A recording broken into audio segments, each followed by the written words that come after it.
Welcome to Banyan Books, Branches of Wisdom, celebrating the joy of bright ideas and heartful lifelong learning. Branches of Wisdom is a series of intimate conversations with the world's most influential authors and visionaries. We explore spirituality and the human mind, ecology and culture. Most episodes are recorded with a live audience. You can join our live events and submit questions to your favorite guests. Check out our upcoming schedule at banyan.com.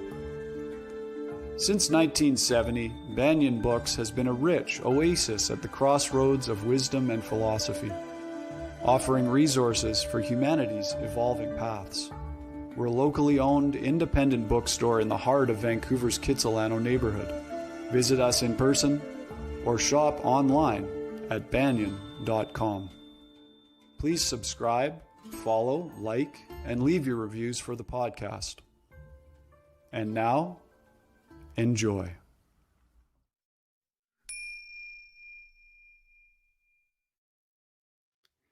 Hello and welcome. My name is Jacob Steele, the events manager for Banyan Books. Today we are delighted and honored to host Mirabai Starr in conversation with Sister Greta Ronningen about Mirabai Starr's new book, Ordinary Mysticism, Your Life as Sacred Ground. I'd like to begin by acknowledging that although we have participants joining us from around the world, the physical location of Banyan Books is on the unceded territory of the Coast Salish peoples, including the territories of the Musqueam, Squamish, and Tsleil-Waututh nations. If you enjoy today's event, we invite you to donate to Banyan Books to help support these programs to be free and accessible for all. There's a PayPal link in the video description below. Mirabai and Greta welcome your questions. Please type questions into the chat box at any point during the event.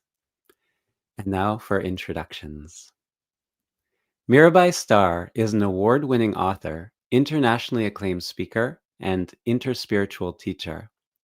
In 2020, she was honored on Watkins' list of the 100 most spiritually influential living people. Drawing from 20 years of teaching philosophy and world religions and a lifetime of practice, Mirabai shares her wisdom worldwide on contemplative living, writing as a spiritual practice, and the transformational power of grief and loss. She's authored over a dozen books, including Wild Mercy, Caravan of No Despair, and her new book, Ordinary Mysticism, as well as many renowned translations of sacred literature. You can find out more about her work at mirabaistarr.com. Sister Greta Ronningen is an Episcopal monastic, spiritual teacher, and prison chaplain. She began her spiritual journey in the 1970s with Roshi Joan Halifax at the Ojai Foundation, and later took refuge with His Holiness Dudjum Rinpoche in Nepal. In the 1980s, she co-founded Yoga Works in Santa Monica and Yoga Zone in New York. After 35 years of teaching yoga, she embraced the Christian contemplative path, co-founding the Community of Divine Love in California. Today, they will be in conversation about Mirabai Starr's new book, Ordinary Mysticism, Your Life as a Sacred Ground. And Anne Lamott, who we've had on the show, she's described this as gorgeous, transformative, and welcoming. So again, it's such a great honor to have them both with us today. Please welcome Mirabai Starr and Sister Greta Ronningen. Here we go. Thank you so much. Thank you, Jacob. Thanks for having us. Banyan Books is deeply dear to me. And thank you, Sister Greta, for joining me in conversation. I'm really looking forward to seeing what unfolds between us. It's an honor. Thank you. Thank you.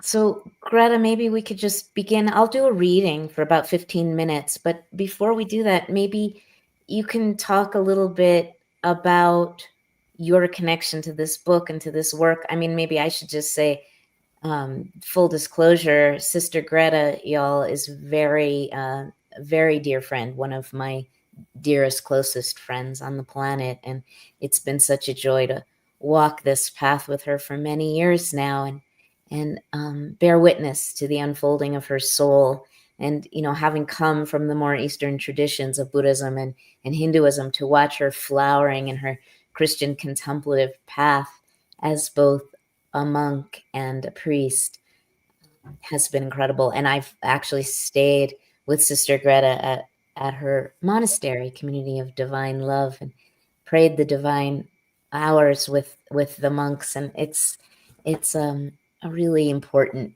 relationship in my life. So I can't think of anyone I'd rather join me for this conversation about my new book, Ordinary Mysticism, than this ordinary mystic, you. Your friendship has just means so much to me, and has for these last 12 years. I think we can't figure out if it's 12 or 14, but somewhere in there. And your growth as an author has also just been so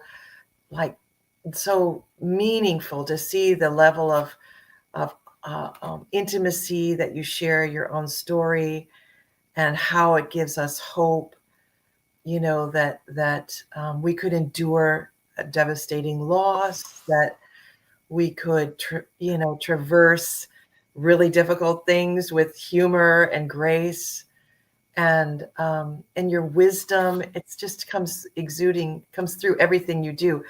But I have to say, this book, your 15th book, is to me like it's really like medicine. It's like what we need to survive, but not even survive, to blossom during a difficult time on the planet.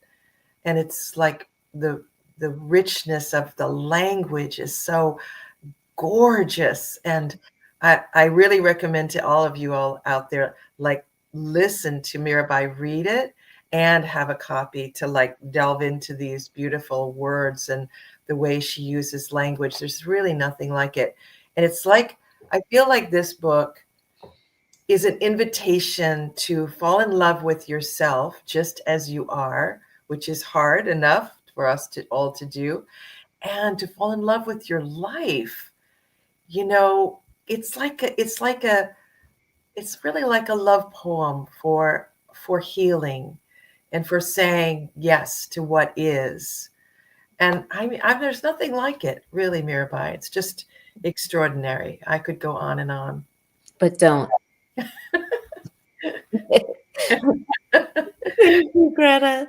I really appreciate it. And you did tell me that when the book came out. And so I appreciate you telling others, because I'm really taking that in, that if this book has even a dropper full of elixir to kind of help in our fiery times, then I am grateful. And we need it. Thank you for it. Thank you, Greta. All right. So thank you again, Banyan Books, and all of you for taking the time to show up, whether you're live or listening later. Grateful for your presence and your witness and your love of books. I love books too. That's the thing is, I don't consider myself just to be a teacher of the Dharma, of spiritual information.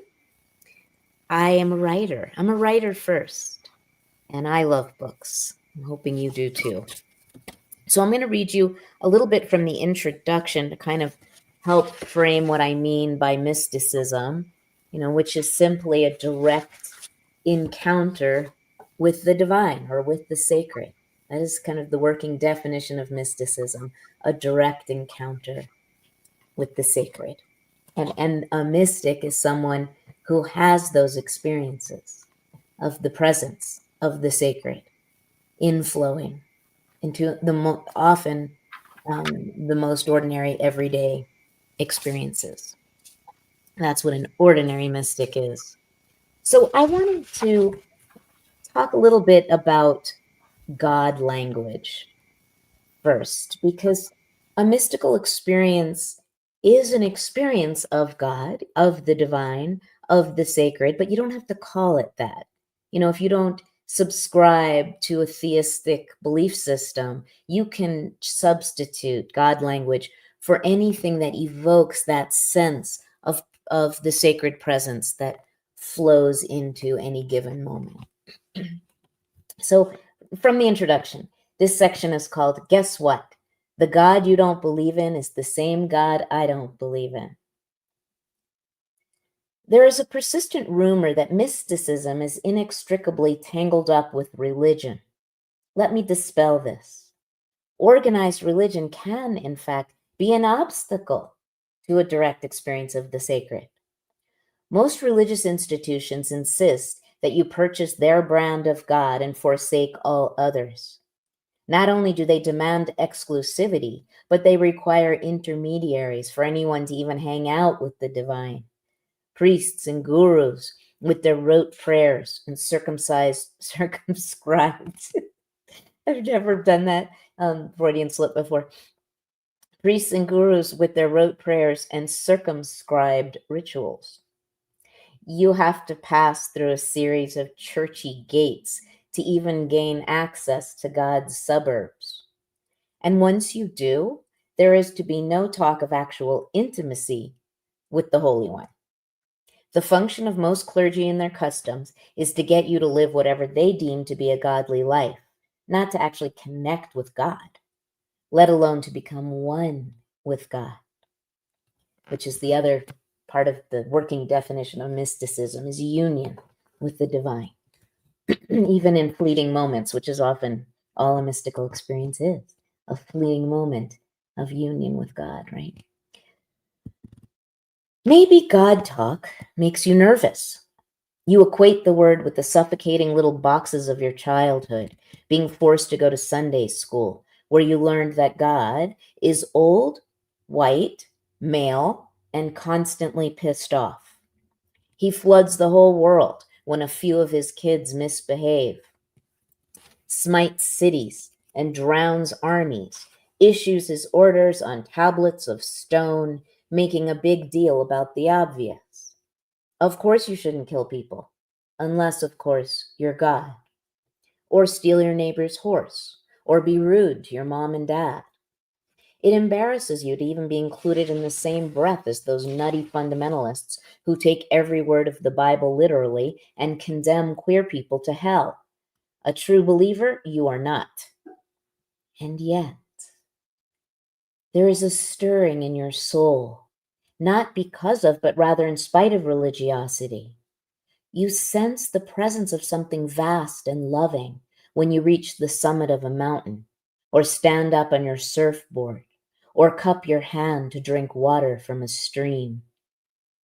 You recoil from the notion that a supreme being is keeping track of your lustful thoughts, and yet cannot be bothered to prevent genocide or reverse climate change.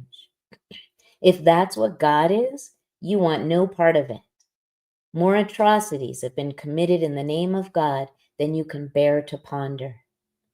You have no use for a magical puppet master with a grudge. Guess what? The God you don't believe in is the same God I don't believe in. My God is sometimes goddess. She is often subversive, knocking over the furniture in the parlors of the privileged.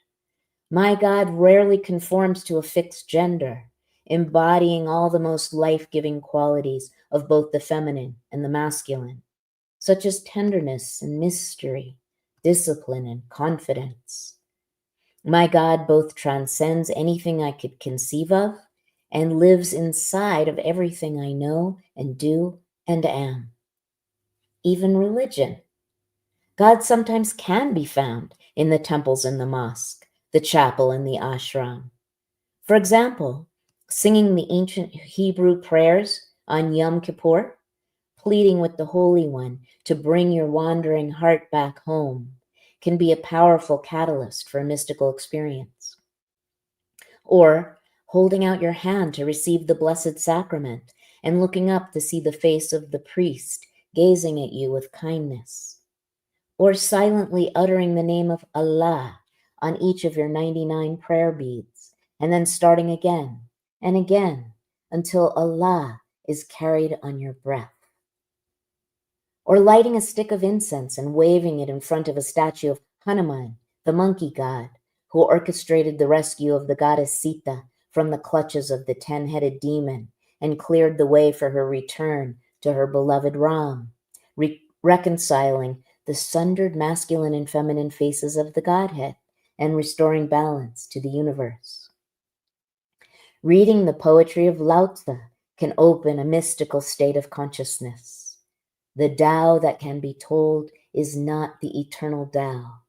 The name that can be named is not the eternal name. Or the Gnostic verse, cleave a piece of wood, I am there. Lift up the stone and you will find me there. Or a gospel song, there is a balm in Gilead. The trick is to recognize anything that dares to stand in for the real thing and let it go. Anyone who claims that they alone hold the key to truth, any community that compels conformity and denounces the other. Mystical experience is an intimate connection with love itself. Mystics have no patience with proofs for the existence of God. They want only to find the holy ripening inside the berry patch, flaming forth from a broken marriage and a depleted bank account, permeating the dry land of an aging body and quieting a troubled mind in the darkest hours of the night. So, how do we find the holy in the midst of our most ordinary, everyday moments? So I'm going to read on, if that's okay. Yeah. Wonderful. I'm going to read 3 sections. So the next piece is a story. In this book, I have quite a few exemplars, examples of people I consider to be ordinary mystics, living an extraordinary life in some way that may or may not be visible to the outside world, because they don't look the part. So here's an example of that I love. This is about the person who does my nails, Michelle. Let's see, get the page here. So this piece is called Bodhisattvas in Disguise. And for those of you who are not familiar with the term bodhisattva from Buddhism, a bodhisattva is a person who opts to remain on the wheel of samsara, samsara being the wheel of births and deaths and rebirths, reincarnation, even when they come to the brink of enlightenment and have the option to merge and to not return, to go into nirvana and become one with all that is and not come back to this earth to live a life of samsara, which, let's face it, involves quite a bit of suffering. So a bodhisattva is the person who makes a vow to continue to reincarnate as long as there's anyone left who is suffering. Okay, bodhisattvas in disguise. I confess, I like to have my nails done. Even as a hippie girl in college, when I rarely wore a bra and wasn't exactly sure how to apply mascara, I painted my nails. They looked like jewels on the end of my fingers and made me smile. I have carried this guilty pleasure all through adulthood. My local nail salon is a temple, and Michelle is the high priestess who presides there. At first, I did not recognize Michelle for the bodhisattva she is. Like most mystics, she was in disguise. A young beauty from Vietnam, Michelle wore tight polyester pants, shimmering tops, and high-heeled sandals in the middle of winter. She did not make eye contact, rarely spoke, even in response to something I said, and seemed vaguely annoyed by my presence. But she wasn't. She just didn't waste time on the superficial American custom of small talk. Rather than taking it personally, I opted to join Michelle in her silence. And little by little, over months and years, we entered into a kind of sacred communion. Her family grew, her business flourished, and I bore witness. We both started working out at the same gym, lifting weights side by side. One day, as my nails were drying under the UV light, Michelle made an offhand comment about that time she was in a refugee camp in Hong Kong. My ears perked up. I asked a question. She answered me, chuckling as she recalled leaving her village in Vietnam at the age of 14 without shoes on her feet and how cold it was on the boat. After a few more sessions at the salon, I asked another question. She told me that 50 people were crammed into a canoe meant for a dozen and that they were starving. Mere meters from the shore, the boat capsized and many passengers drowned. Michelle, who did not know how to swim, clung to the vessel for hours before the boat was righted, and, leaving the dead behind, they continued their journey. Michelle's parents were informed that their teenage daughter was among the deceased, and it was months before she was able to make contact and assure them that she had survived. To escape detection, the refugees rowed at night, hugging the shore. When they reached Hong Kong, the camps were overflowing. Gangs ruled. Young girls like Michelle were not safe to walk alone. Residents were forbidden to leave the fenced compound. They were dependent on the Chinese government to meet their most basic needs for shelter, clothing, and food, all of which were inadequate. The camps functioned more as detention centers than as places of refuge. Over time, as Michelle's story unfolded, told in her quiet voice behind the folds of her paper mask, I remembered that we can never know what another person has been through, what drives their behavior or motivates their actions. The car that zips around yours and then weaves in and out of traffic to get ahead may be carrying a woman in labor. The clerk at the Department of Motor Vehicles who brusquely sends you away on account of what seems to you like an insignificant lack of documentation may be grieving the recent death of her daughter from leukemia. The aloof nail technician may have barely survived a harrowing boat trip on the South China Sea, followed by 5 years in a refugee camp. The more I opened my heart to Michelle, the more of her own heart she revealed. Last winter was especially cold in our mountain town. Our unhoused neighbors were suffering. One night, there was a break-in at Michelle's salon. When the police apprehended the perpetrator, a man who was camped with his dog in the back of a crumbling parking lot nearby, she refused to press charges. She did not demand her money back. He obviously needs it more than we do, she told me. This coming from a woman who started off with nothing, who, along with her husband Henry, worked 7 days a week so their children could go to college.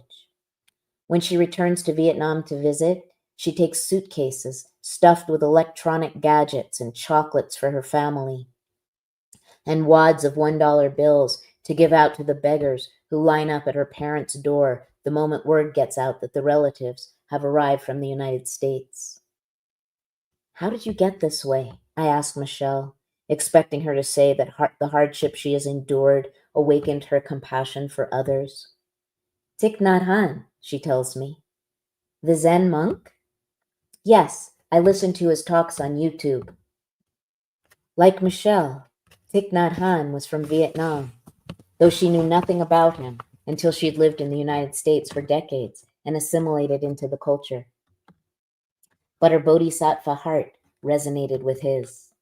The gentle monk taught that love is intertwined with understanding, and that to develop understanding, you have to practice looking at all beings through the eyes of compassion.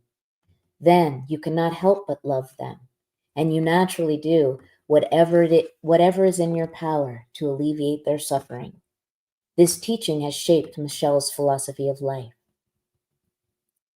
To be an ordinary mystic is to lead with love, to prioritize compassion, to regard the world with a sincere desire to see the goodness in others. When we are on the lookout for unity, we see it everywhere, and we embody it. Don't go searching for the masters of the mystical gaze standing at the pulpits and teaching in the yoga studios, or at least not exclusively. The true sages may be hiding in plain sight, in the toothless woman at an all-night convenience store in the sketchiest neighborhood of your city, in the veterinarian who puts your dog to sleep, in the child selling mangoes on a stick on your vacation to Mazatlan.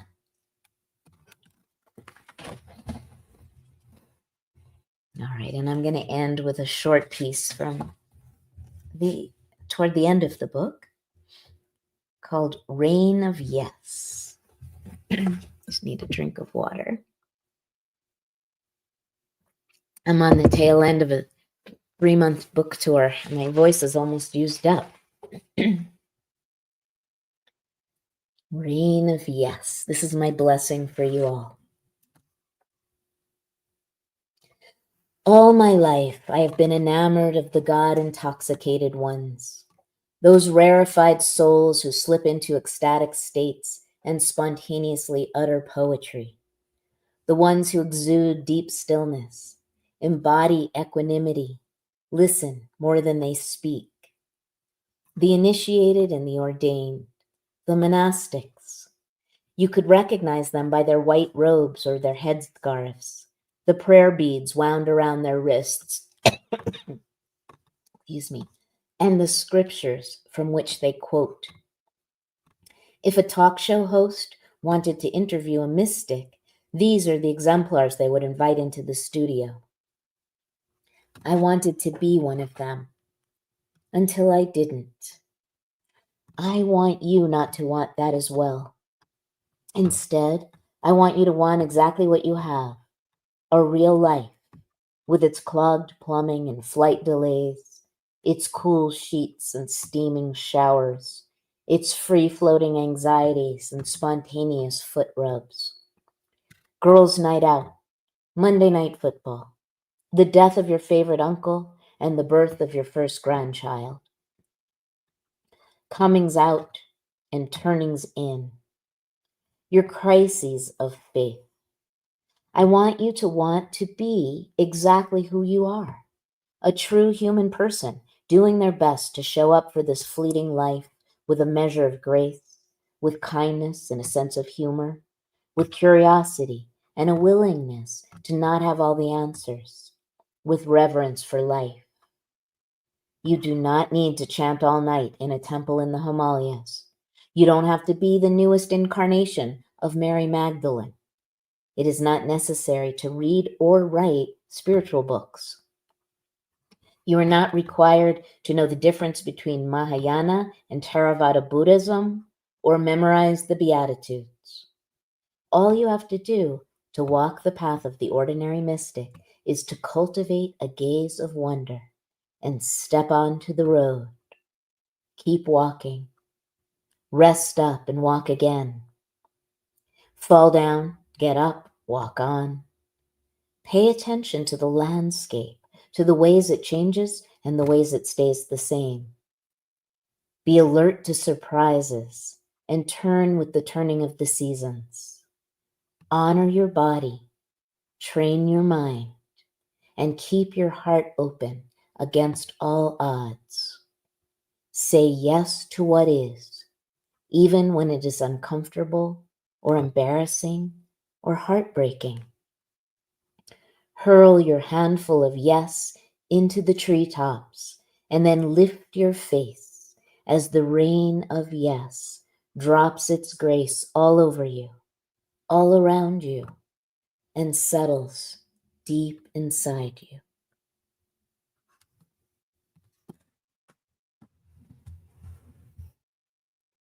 Thank you. So, Greta, I'd love to bring you on. There you are, and hear some of your reflections and questions. It's just such a gift, I'm sure, to hear you and it's like the poetry of your language and the blessings. It's just so gorgeous. Thank you. Thank you, Greta. Thank you. Well, one of the things, I've got so many things I'd love to talk about, but one is about service, because I spent much of my life chasing after money and chasing after success in my version of it, and things needed to get bigger. And then it had this epiphany where everything changed, a mystical experience. And I asked God how I could serve her, and became a prison chaplain. That was 16 years ago. And you say something in the book on page 38, Mirabai. You say, which was total like a prison ministry. Like I had no background for that. I felt completely inadequate for it and baffled by it, but of course said yes, and have walked that walk for 16 years.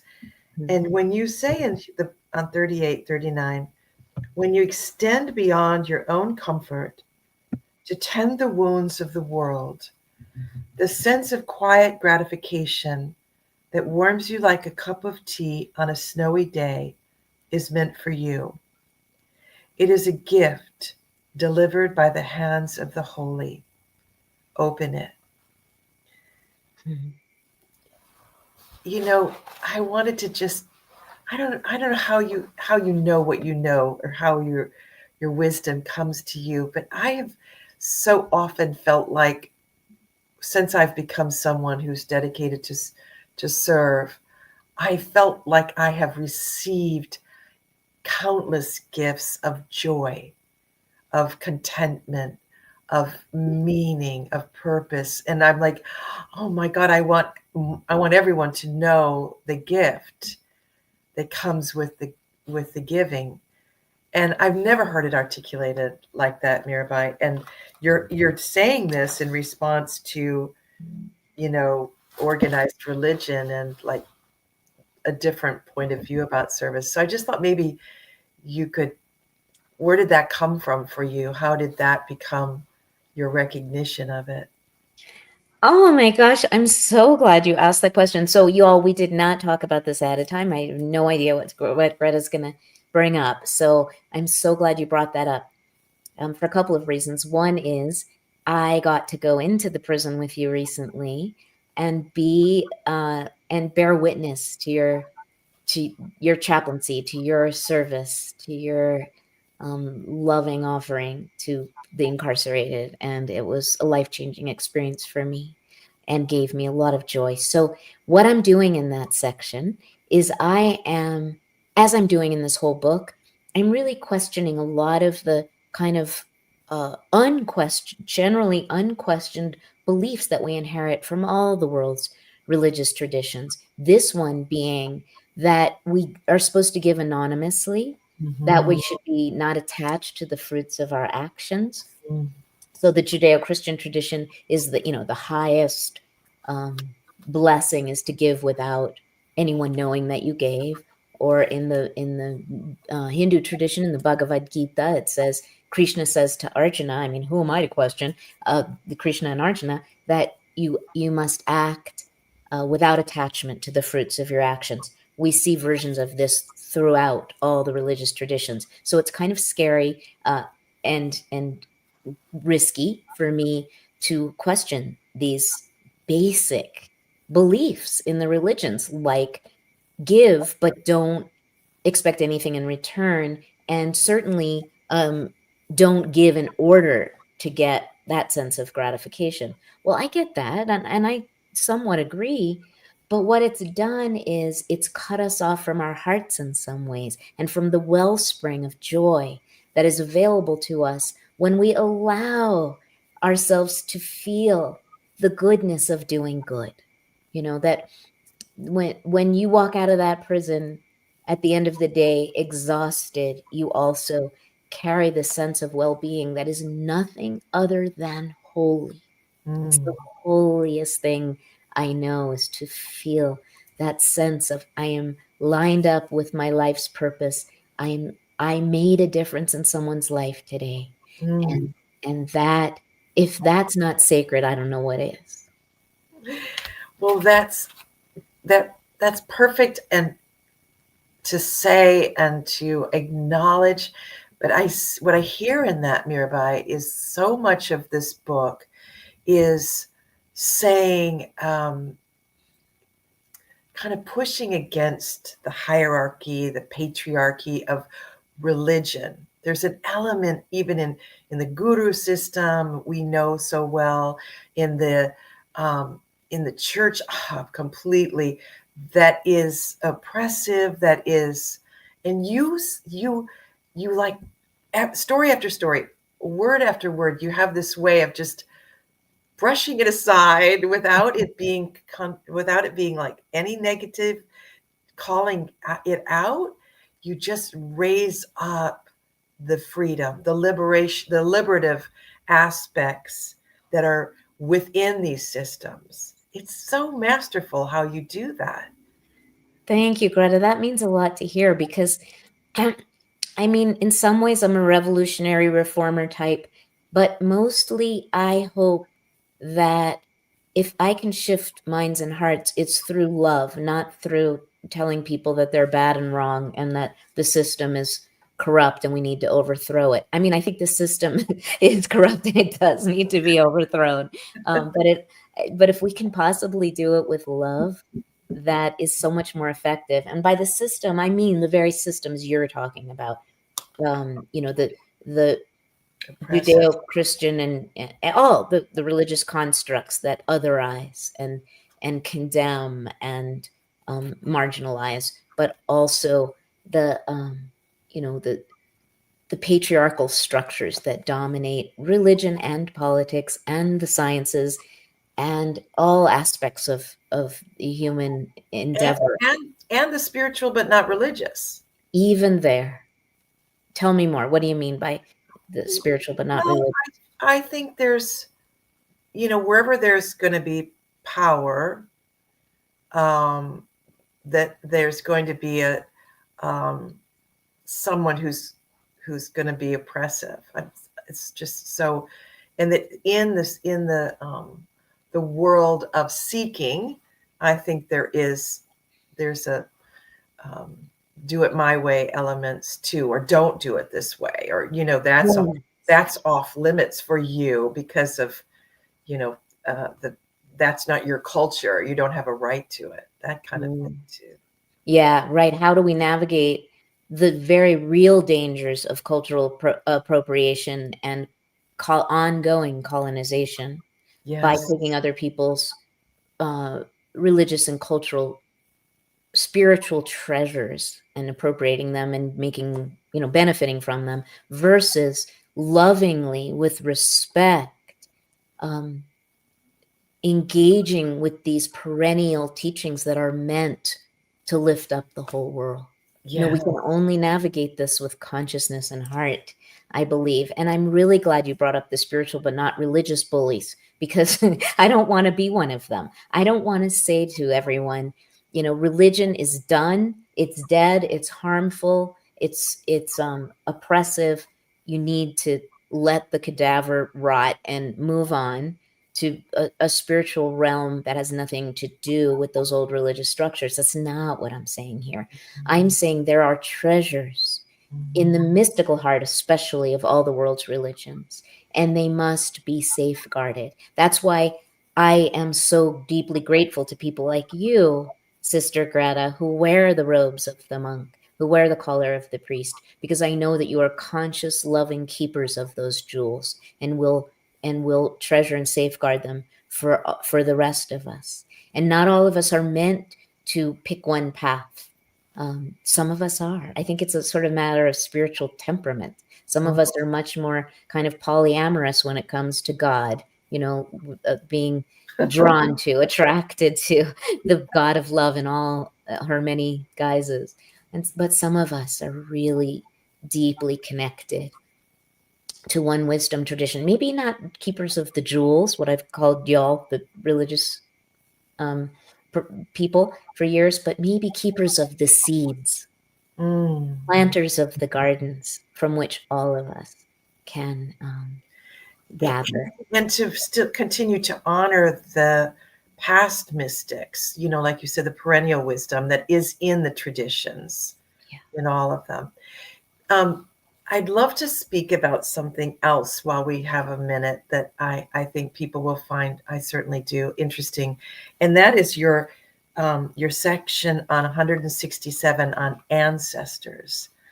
I just love, because for those of you out there that don't know, Mirabai has endured an immense amount of personal loss of loved ones from an early age. And so I feel, you give so many people the hope that they can survive a devastating loss, but also you give this glimpse in this about how that you perceive those who have passed on as having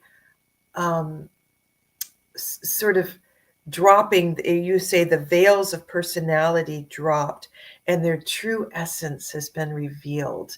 So those who might have been difficult in our lives, you see as part of your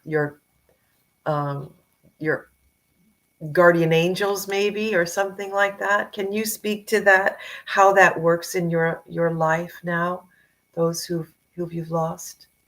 Yeah, thank you for bringing that up. So I feel like I and all of us have a circle of ancestors who surround us. I call them ancestors, drawing on indigenous wisdom from cultures around the world that recognize that our loved ones who have died, or just generations of family members, perhaps, and also spiritual lineages, the wisdom keepers of the spiritual lineages that we identify with or resonate with, are all available to us in this great circle of connection. And that includes parents, grandparents, people with whom we may have had a troubling relationship in real life, who maybe did not take good care of us, or maybe betrayed or otherwise violated us, who somehow reveal spiritually a beauty and a power to do good in our lives now. Now, do I believe ontologically, existentially, that there are these beings called ancestors who bless us? I don't know. I'm someone who knows that I don't know. Let me put it that way. But I do have the faculty of imagination, and it's bright and robust. And I feel like I can use my imagination to cultivate a relationship with my loved ones who have died. And that includes my teenage daughter who died in a car accident, Jenny. She was only 14, but she has now become my ancestor. And I draw on her. Teresa of Avila, the 16th century Spanish mystic who I have translated. I didn't know her in real life, but she's definitely one of my ancestors. Do I think all of our difficult relationships automatically become, turn into saints when they die? No, I don't actually. My first husband, I don't feel that with him. He's not there for me. He's not part of my team, my ancestor team. But my dad, who wasn't exactly the quintessential father figure, totally part of my team of ancestors. Beautiful. What do you think, Greta? Before we draw, we're about to open it up for the questions. Well, I think that those who have been caused harm, there's been people who've really hurt me and are now on the other side, and I hope that there's some version of the bardo or something that they purgatory, that they go through some like I work with the men in the prison, some accountability, because they need to, their spirit, their soul needs to acknowledge pain caused, harm inflicted. So I like to think of that they evolve on the other side and take that accountability, and then they're welcome. I love that. That's so beautiful. Okay, I'm putting that in the next book. Okay. All right. So, Jacob, I don't see, it's 11:45. We're going to take questions. And my screen is not showing me the chat, so I'm not going to be able to ask the questions. I'm sorry. You Unless don't see tell me. private chat there? Can you click on private chat? I don't see it. I see either show chat and nothing is coming up. Okay. So sorry. Mhm. We're not hearing you though, Jacob. I can read out questions. Would that Okay. help? Okay. I had some camera issues with me before, but I think it's working now. Good. So I have a question from Joan. And by the way, I had tears in my eyes. Thank you so much for just the reading and the conversation. Yeah, so beautiful. Thank you, Jacob. So from Joan, do you believe that all the mystical paths lead to the same destination? Or are there actually some essential differences? Are the treasures the same? Such a great question, Joan. You know, I don't want to make everything homogeneous, because that's just bland, you know, one big soup of oneness that has no flavor, no interesting distinctions. Ultimately, I do feel like all the very different, rich cultural and religious and mystical teachings beckon us into a kind of singular, non-dual state of unitive awareness, which, if it has any character at all, it's love, characterized by love. But the way, when we return from a moment of mystical unitive consciousness and heart space that is undifferentiated into our more ordinary consciousness, it's a matter of how that reveals itself and ripples and resonates back into our lives. And that happens in very different ways for each of us. Teresa of Avila was investigated by the Spanish Inquisition, partly because of her Jewish blood. She was a first generation converso family. Conversos were the Jews who were forced to convert to Catholicism or be exiled or executed in Spain at that time, in the early 16th century and late 15th. So she was investigated because she was having all of these very juicy mystical experiences. And she said, you don't have to bother, dudes, because actually every one of these mystical experiences I'm having, I'm subjecting to my own inquiry process. I'm wrestling with it to see, was this a gift from God, like I thought it was, or is it a trick of the devil, like you think it is, inquisitors, or maybe I'm just losing my mind. And she really bravely tried all those possibilities on, and she came up with a single criterion to determine the validity of her mystical experiences, and that was, did it enlarge my heart with love for God? If my heart has been enlarged with love for God, then it was the real thing. And I try to use that too for myself and for anyone who claims that they've had a mystical experience. Is it an expanded capacity for love of God and all else? So, yeah, yes and no. The unitive experience is undifferentiated, but we don't get to linger there. We come back, and then what? Sister Greta, do you have any thoughts on that question?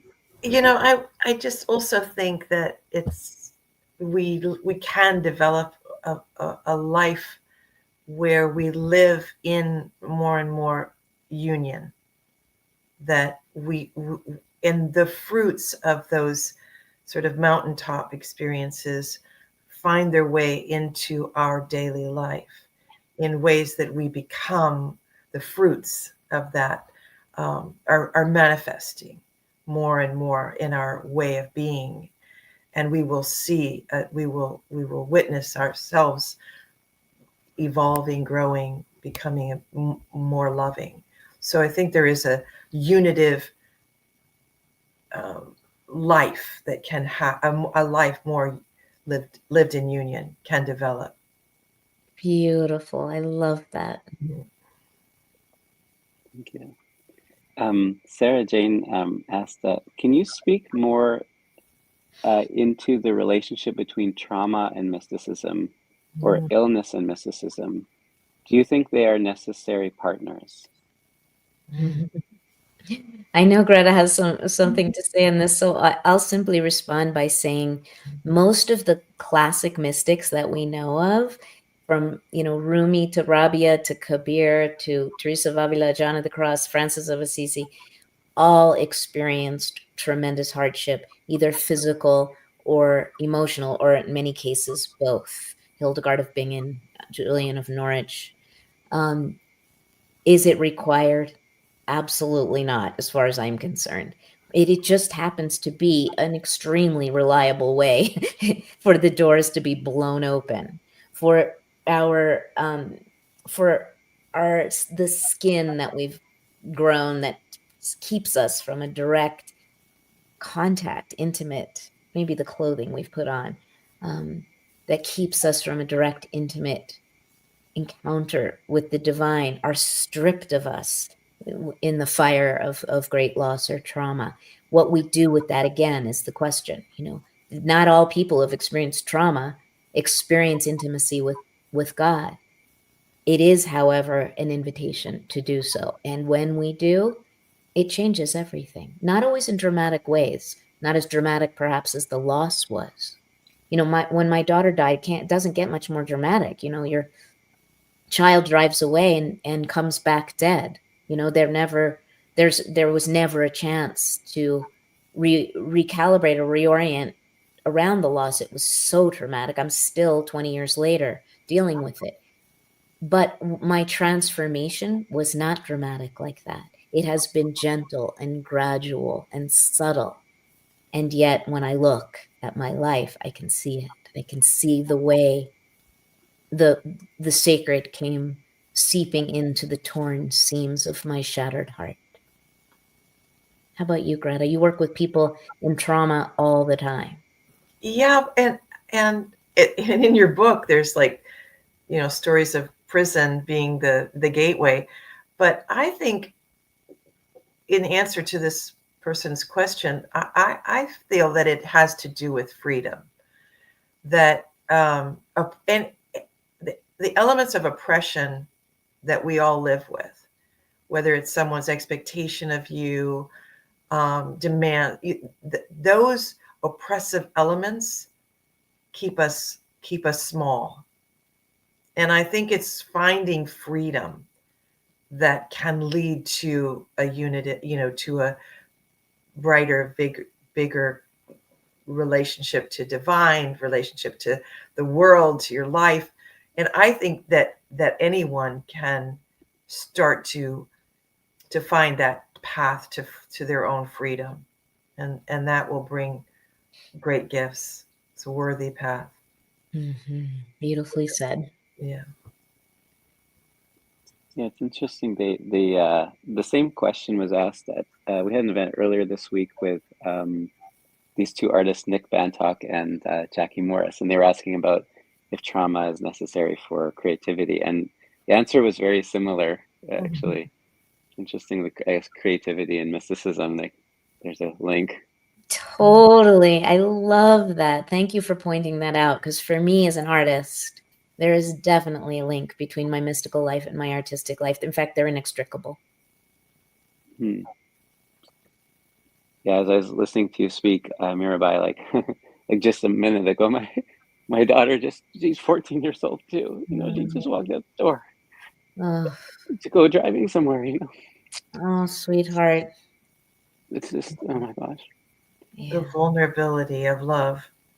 Exactly. Yeah, it's like they're a part of your heart out in the world. Totally. So here's another question from Bonnie.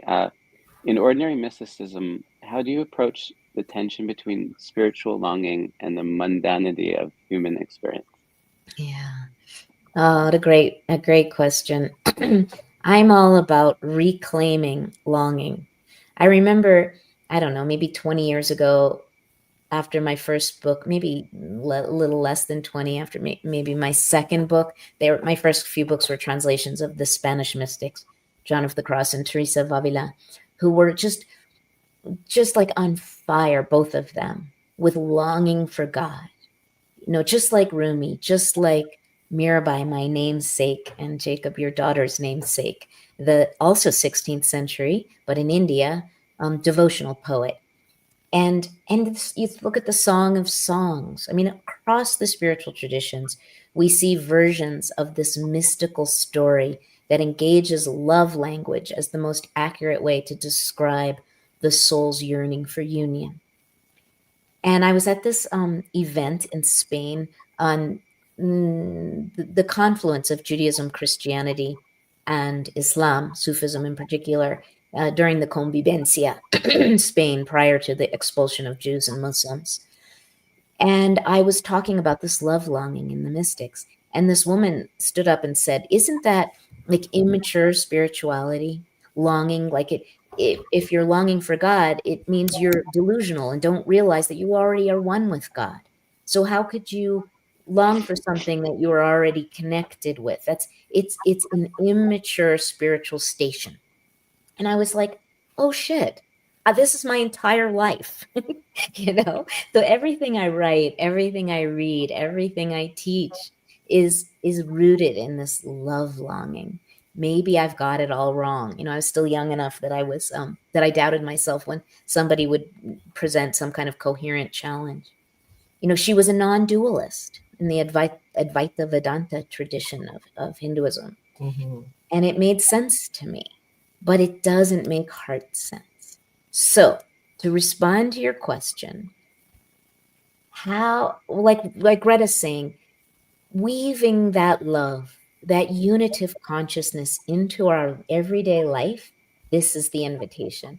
How do we rekindle that, the youthful, for many of us, fire of desire for God? How do we fan those flames so that we can actually infuse any ordinary moment, from the first sip of coffee in the morning to lovemaking to walking on the beach, all of the sort of ordinary moments of our life, by showing up for them and pouring our attention into the vessel of the moment with the blessing of our awareness. Maybe we can re-infuse the everyday with that sweet fire of desire again. That's exactly what your whole book is. It's every single page of this beautiful, elegant invitation of a book to say yes to God, yes to the holy, yes to the sacred, but in you say it in a million beautiful ways. And it's what a gift to just look at one's life as infused with the holy. I mean, my God, it's what else? It's just so exquisite, really, Mirabai. This book, honestly, there's nothing like it. There's nothing like this book. It's not a spiritual book. It's a life book. It's like how to live your life with God, without even saying the word God, or like creating a new language for holiness and meaning and purpose and joy and suffering and sorrow and all of it. It's what I just feel like that your answer is this book to this question. Thank you, Greta. And thank you both. Thank you, Jacob, for your very just loving, caring holding of this container today that we could show up in with our full selves because of you. Oh, thank you. Thank you. And to Banyan Books. Thank you to Banyan, our beloved bookstore. Absolutely. To remind everybody, we've been speaking with Mirabai Starr and Sister Greta, and Mirabai's new book is Ordinary Mysticism, Your Life as Sacred Ground. You can get it at banyan.com. And you can find out more about Mirabai's work at mirabaistarr.com. And Sister Greta, is centerforengagedcompassion.com the best way people can find your work? No. No. No. Okay. What would be the best way? Community of Divine Love has a website, my monastery. It's called cdlmonks.org. And yeah, you can see what we do, what we're about here. Excellent. Well, thank you so much, both of you. And until next time, we'd love to have you back. Thank you, Jacob. Thank you. Thank you, Mirabai, for all that you give us. Thank you, Greta. Thank you, Jacob. Thanks, everyone. Thank you, everyone. And many blessings to everyone during this season.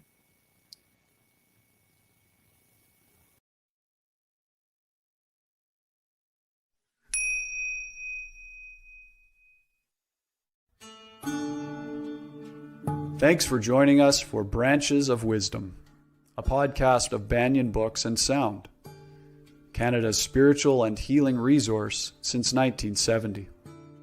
Our podcast producer is Jacob Steele.